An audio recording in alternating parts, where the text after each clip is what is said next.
پھر اللہ سبحانہ تعالیٰ فرماتے ہیں وما اموالکم، اور نہیں مال تمہارے، ولا اولادکم، اور نہ اولادیں تمہاری، باللتی وہ چیز، تقربکم جو قریب کرتی ہوں تم کو، عندنا ہمارے سے یا ہمارے پاس، زلفا درجے میں یا مرتبے میں۔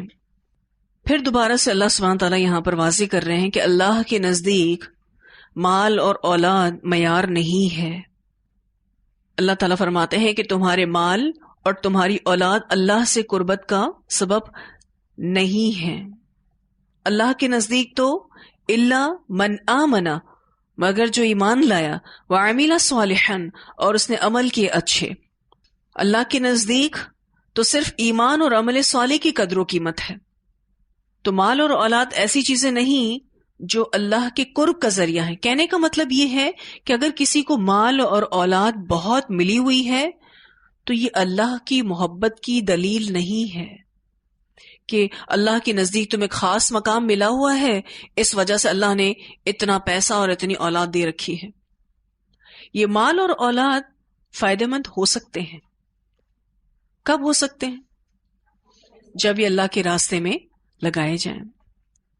تو اس میں بھی من آمنا وعمل صالحا سے ہی میسج ملے گا کہ جو ایمان لائے گا اور عمل صالح کرے گا تو یقیناً وہ اپنی اولاد کی صحیح تربیہ کرے گا اور اس کو اللہ کے راستے میں لگائے گا، اپنے پیسے کو بھی جائز طریقے سے کمائے گا اور اللہ کے راستے میں لگائے گا۔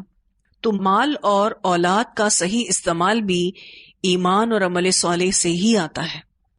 آپ صلی اللہ علیہ وسلم نے فرمایا کہ اللہ تمہاری شکلیں اور تمہارے مال نہیں دیکھتا، بلکہ وہ تمہارے دلوں اور اعمال کو دیکھتا ہے۔ اسے مسلم نے روایت کیا ہے۔ دو چیزیں اللہ تعالیٰ نہیں دیکھتے، نہ شکل دیکھتے ہیں نہ مال دیکھتے ہیں، دونوں چیزیں ہی اللہ تعالیٰ نے دی ہیں۔ دونوں چیزیں اللہ تعالیٰ نہیں دیکھتے، اللہ دیکھتے ہیں تو دلوں کو اور اعمال کو، کیونکہ اسی کے لیے ہی ہمیں اختیار دیا گیا ہے۔ رسول اللہ صلی اللہ علیہ وسلم واضح طور پر اس حدیث سے سمجھا گیا کہ دو چیزوں پر محنت کرنے کی ضرورت ہے، دل اور اعمال، کیونکہ یہ دونوں چیزیں چیک کی جا رہی ہیں۔ تو واضح طور پر اللہ سبحانہ تعالیٰ نے فرمایا وما اموالکم ولا اولادکم باللتی تقربکم عندنا زلفا الا من آمن وعمل صالحا فاولئک، تو یہی لوگ، لہم ان کے لیے، جزاء الضعف، جزا ہے دگنی، الضعف سے مراد دو گنا بھی ہے اور کئی گنا بھی ہے۔ اللہ ان کو دگنی جزا دے گا یا پھر کئی گنا جزا عطا کرے گا، بما عملو، بوجہ اس کے جو انہوں نے عمل کیا۔ اللہ ان کے اعمال کی وجہ سے خوش ہوگا اور پھر کئی گنا جزا ان کو عطا کرے گا۔ رسول اللہ صلی اللہ علیہ وسلم نے فرمایا اللہ تعالیٰ کسی مومن پر ایک نیکی کے معاملے میں بھی ظلم نہیں کرے گا، وہ اسے اس نیکی کا بدلہ دنیا میں بھی عطا کرے گا اور آخرت میں بھی دے گا۔ آپ دیکھیں تو نیکی کرنے کا فائدہ دنیا میں بھی ہے اور آخرت میں بھی ہے، جبکہ کافر کو اس کی ان تمام نیکیوں کا بدلہ جو اس نے اللہ کے لیے کی ہوں گی دنیا ہی میں بدلہ دے دیا جائے گا۔ پھر جب وہ آخرت میں پہنچتا ہے تو اس کے پاس کوئی نیکی نہیں ہوتی کہ جس کا بدلہ اسے دیا جائے۔ اسے مسلم نے روایت کیا ہے۔ اس حدیث کا جو پہلا حصہ ہے کہ اللہ تعالیٰ کسی مومن پر ایک نیکی کے معاملے میں بھی ظلم نہیں کرے گا اور اس نیکی کا بدلہ اس کو دنیا میں بھی عطا کرے گا اور آخرت میں بھی عطا کرے گا۔ اگر ہم اس شوق کے ساتھ، اس لگن کے ساتھ نیکی کریں کہ اللہ ہماری کی جانے والی نیکیوں کا بدلہ ہمیں دنیا میں بھی دے گا انشاءاللہ اور آخرت میں بھی دے گا۔ وَهُمْ فِي الْغُرُفَاتِ آمِنُونَ، اور وہ بالا خانوں میں امن سے رہنے والے ہوں گے۔ غرفہ سے مراد اونچے مقامات ہیں جو اوپر کی طرف ہوتے ہیں، جیسے گھر ہوتے ہیں، ڈبل سٹوری گھر ہوتے ہیں، تو اس میں جو اوپر والا فلور ہوتا ہے اس کو غرفہ کہتے ہیں، نیچے جو کمرے ہوتے ہیں اس کو حجرہ کہتے ہیں۔ وَهُمْ فِي الْغُرُفَاتِ آمِنُونَ، اور وہ بالا خانوں میں امن سے رہنے والے ہوں گے۔ اس بارے میں بڑی پیاری حدیث ملتی ہے۔ رسول اللہ صلی اللہ علیہ وسلم نے فرمایا جنتی لوگ اپنے سے اوپر بالا خانوں میں رہنے والوں کو اس طرح دیکھیں گے جس طرح وہ اس ستارے کو دیکھتے ہیں جو آسمان کے کنارے پر مشرق یا مغرب میں صبح کے وقت باقی رہ جاتا ہے۔ اونچے بالا خانے والوں کو جنتی کیسے دیکھیں گے؟ کسی چمکتے تارے کی طرح، کیونکہ ان میں سے بعض سے افضل ہوگا۔ صحابہ نے عرض کیا، اے اللہ کے رسول صلی اللہ علیہ وسلم، یہ محل یعنی بالا خانے تو انبیاء کے ہوں گے، اتنے اونچے درجے پر تو صرف انبیاء ہی جا سکتے ہیں۔ آپ صلی اللہ علیہ وسلم نے فرمایا، نہیں، اس ذات کی قسم جس کے ہاتھ میں میری جان ہے، یہ محل ان لوگوں کے لیے ہوں گے جو اللہ پر ایمان لائے اور انہوں نے رسولوں کی تصدیق کی، یعنی ان بالا خانوں کو ایمان والے لوگ بھی حاصل کریں گے۔ اسے بخاری نے روایت کیا ہے۔ صحابہ کرام نے تو کہہ دیا انبیاء ہی ہوں گے اس کو حاصل کرنے والے، ان کے سوا تو کوئی اور پا ہی نہیں سکے گا اس کو۔ فرمایا نہیں، ایسا نہیں ہے، اس کو اہل ایمان پائیں گے جو اللہ پر اور رسولوں پر ایمان لائے۔ والذین یسعون، اور وہ لوگ جو دوڑ دھوپ کرتے ہیں یعنی کوششیں کرتے ہیں، فی آیاتنا، ہماری آیات میں، معاجزین، عاجز کرنے والے ہو کر۔ اب اللہ تعالیٰ ان کافروں کا حال بتا رہے ہیں جو اللہ کی آیتوں کو عاجز کرنے کی کوشش کرتے ہیں۔ اولئک فی العذاب محضرون، یہی لوگ عذاب میں ہوں گے، حاضر کیے جانے والے ہوں گے۔ ان کو ایسا عذاب ملے گا کہ جس سے وہ چھٹکارا نہیں پا سکیں گے۔ پہلے اللہ نے آخرت میں مومنوں کا حال بتایا کہ اللہ ان کو دگنی جزا دے گا اور وہ بالا خانوں میں ہوں گے۔ پھر بتایا کہ یہ کافر جو اللہ کی آیتوں کو عاجز کرتے ہیں، ان کو ایسا عذاب ملے گا کہ جس سے وہ چھٹکارا نہیں پا سکیں گے۔ اللہ کی آیتوں کو عاجز کرنے کا مطلب ان آیات پر عمل نہ کرنا، ان کے بارے میں دوسرے لوگوں کے دلوں میں شبہات پیدا کرنا، اور تیسرا معنی ان آیات کو نیچا دکھانے کی کوششیں کرنا۔ کیونکہ یسعون سے جو آپ سمجھ سکتے ہیں کہ دوڑ دھوپ کی جا رہی ہے، کوششیں کی جا رہی ہیں۔ کچھ لوگ کوششیں کرتے ہیں عمل صالح اور ایمان کے راستے میں، اور کچھ لوگ کوششیں کرتے ہیں اللہ کی آیتوں کو نیچا دکھانے کی۔ تو جو اللہ کی آیتوں کو نیچا دکھانے کی کوشش کرے گا تو اس کو ایسا عذاب ملے گا جس سے وہ اپنی جان نہیں چھڑا سکے گا، چھٹکارا پانا ناممکن ہوگا۔ آیاتنا سے مراد یہاں پر قرآن کریم بھی ہے اور محمد صلی اللہ علیہ وسلم بھی ہیں۔ قرآن کی آیات بھی مراد ہیں اور رسول اللہ صلی اللہ علیہ وسلم بھی مراد ہیں۔ قل کہہ دیجئے، ان ربی، بے شک میرا رب، یبسط الرزق، پھیلا دیتا ہے رزق کو، لمن یشاء، جس کے لیے وہ چاہتا ہے، من عبادی، ہی اپنے بندوں میں سے، ویقدر لہ، اور تنگ کر دیتا ہے جس کے لیے چاہتا ہے۔ دوبارہ سے اسی بات کو دہرایا جا رہا ہے کہ اللہ تعالیٰ اپنے بندوں میں سے جس کا چاہے رزق کشادہ کرتا ہے۔ وما انفقتم، اور جو کچھ بھی خرچ کرو گے تم، من شیئن، کوئی بھی چیز، علم بھی ہو سکتا ہے، مال بھی ہو سکتا ہے، صلاحیتیں بھی ہو سکتی ہیں، طاقت بھی ہے، رزق، کوئی بھی رزق اللہ کے راستے میں خرچ کرو گے، فہو، تو وہ، یخلفہ، بدلہ دیتا ہے اس کا، پیچھے لاتا ہے اس کو۔ جو تم خرچ کرو گے وہ تمہارے پیچھے آئے گا۔ یہ بدلہ دنیا میں بھی ممکن ہے اور آخرت میں تو یقینی ہے۔ اللہ تعالی اور لائے گا، یعنی یخلفہ سے مراد اور دے گا۔ یہ بدلہ اللہ کی طرف سے ملے گا، دنیا میں بھی ممکن ہے اور آخرت میں تو یقینی ہے، مل کر ہی رہے گا۔ بسا اوقات ایسا ہوتا ہے آپ اللہ کے راستے میں خرچ کرتے ہیں، ہو سکتا ہے کہ دنیا میں اس کا بدلہ فوری طور پر نظر نہ آئے، حالانکہ ابھی ہم نے پیچھے حدیث پڑھی، اس میں واضح طور پر بتا دیا گیا ہے کہ ہر نیکی کا بدلہ دنیا میں بھی ملتا ہے اور آخرت میں بھی ملتا ہے۔ یہ اور بات ہے کہ ہم نے کچھ بدلے اپنے دماغ میں بنائے ہوئے ہوتے ہیں کہ ہم یہ نیکی کریں گے تو ہمیں فلاں چیز تو ملے گی۔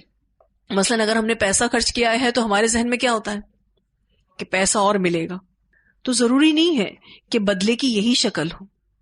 جب ہم اللہ کے راستے میں خرچ کرتے ہیں تو ہو سکتا ہے کہ آنے والی بیماری ٹل جائے، کوئی بھی بدلہ اللہ دے گا، پھر بھی اگر ہم یہ کہیں کہ دنیا میں ممکن ہے اور آخرت میں یقینی ہے، اللہ تعالیٰ نے اس کا ذمہ لیا ہے، فَهُوَ يُخْلِفُهُ، اور جس چیز کا ذمہ اللہ تعالیٰ لے لیں کہ اللہ اس کا بدلہ دے گا تو وہ بدلہ مل کر ہی رہے گا۔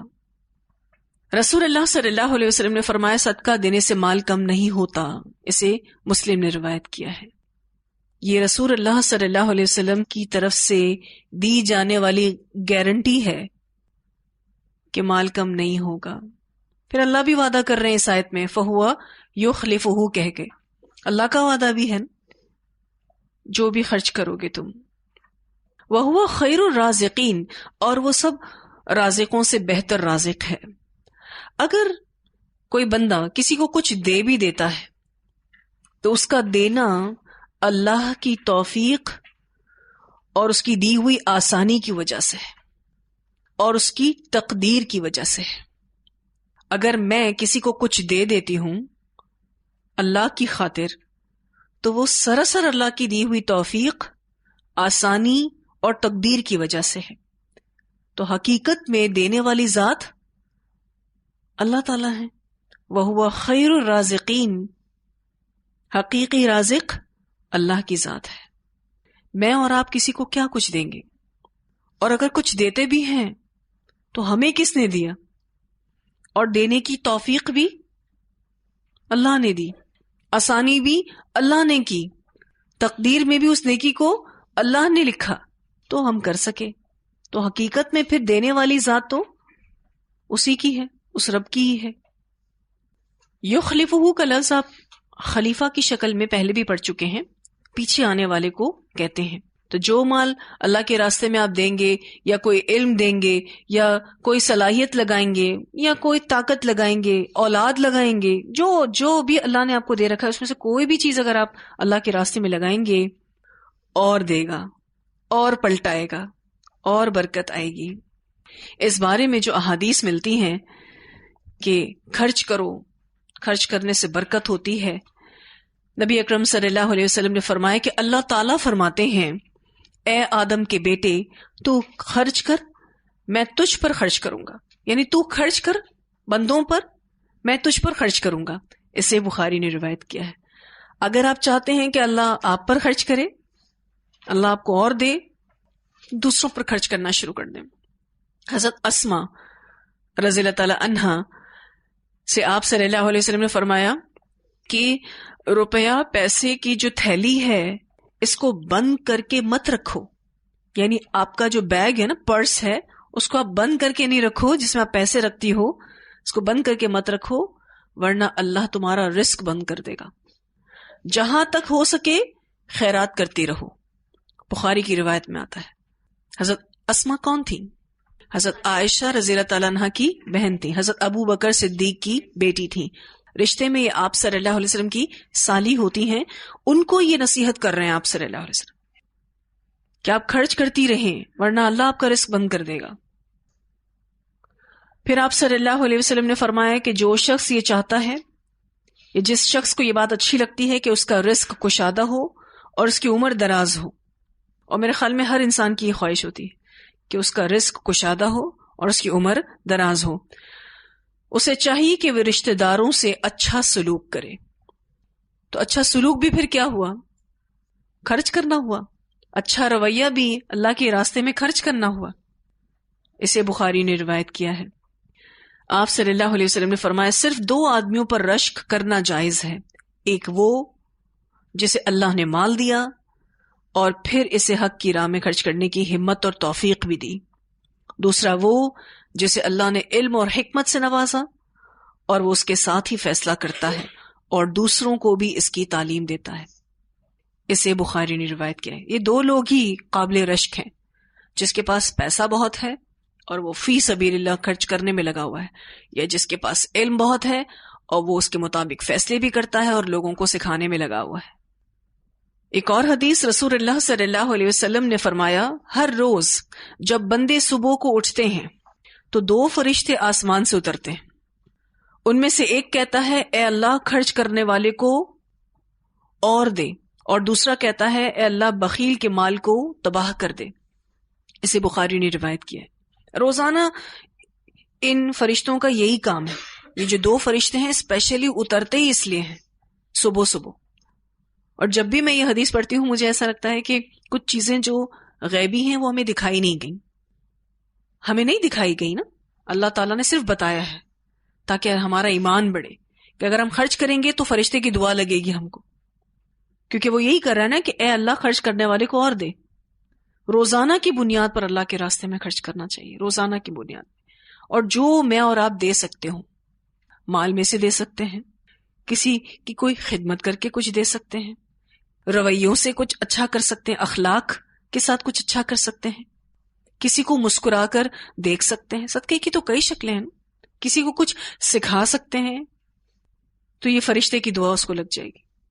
اور دوسرا فرشتہ کہتا ہے اس کا کام ہی یہی ہے کہ اللہ بخیل کو تباہ و برباد کر دے، بخیل کے مال کو تباہ و برباد کر دے۔ اور ویسے بھی آپ دیکھیں کہ جب کسی چیز کو ہم دینے سے رک جاتے ہیں دل عجیب تنگی کا شکار ہو جاتا ہے۔ دے دیتے ہیں تو دل میں ایک عجیب فراخی اور خوشی محسوس ہوتی ہے کہ دے دیا، اللہ کا شکر ہے۔ پتہ نہیں کل دینے جیسی حیثیت ہو نہ ہو، کل زندگی کا موقع ہو یا نہ ہو، کیا پتا کل آئے یا نہ آئے۔ اور یہ دینے والا جو شخص ہے اللہ اس کے رزق میں برکت دیتا ہے، اس کی ہر چیز میں، اور جو چیز اسپیشلی اس نے دی ہے نا اس میں تو برکت لازمی آتی ہے۔ مثلا علم ہی دیکھ لیں کہ اگر جب ہم علم دیتے ہیں، کسی کو کچھ سکھا دیتے ہیں، ہمارا علم بڑھتا ہے، وہ علم جو ہم نے کسی کو سکھایا اس میں ہم پکے ہو جاتے ہیں، ہماری دہرائی ہو جاتی ہے، ہمیں اللہ اس برکت دیتا ہے۔ آپ کسی کو ایک چیز سکھائیں، آپ دیکھیں گے یہ سکھاتے سکھاتے ایک وقت ایسا آئے گا آپ لوگوں کو بہت کچھ سکھانے والے بن جائیں گے۔ اس پڑھانے کے کام میں دن بدن برکت ہوتی چلی جائے گی۔